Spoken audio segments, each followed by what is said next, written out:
Okay, let's talk about exporting from a subject overview page.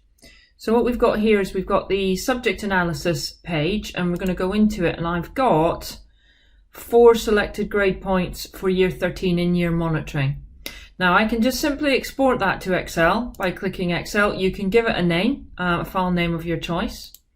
And when I just export it, here's one I exported earlier, then what I get is a simple Excel file like this, which has just got exactly what you see on the screen on it.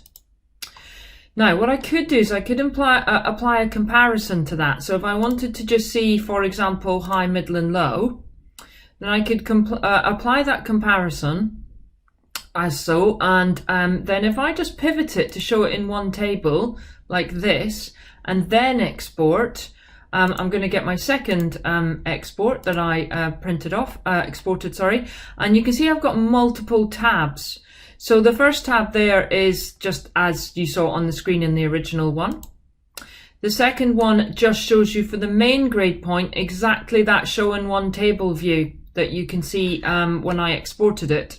And then the final one is much more complicated. You've got the 4 trend, and then you've got high, middle and low, or low, middle and high prior attainment for all of these different trends. So that's a bit more complicated, adding a filter. And then the final one I want to show you is a teaching set. So you can apply a teaching set, and when you export that, you get my third option here, which is again similar to the last one, but you've got all of the teaching sets showing for all 4 grade points. You've got the main grade point and just seeing the low, mid, high for that. And then you've got everything that you can possibly wish for in this one, which is terribly complicated, but that's what you get. Okay, I hope that was helpful. Thanks.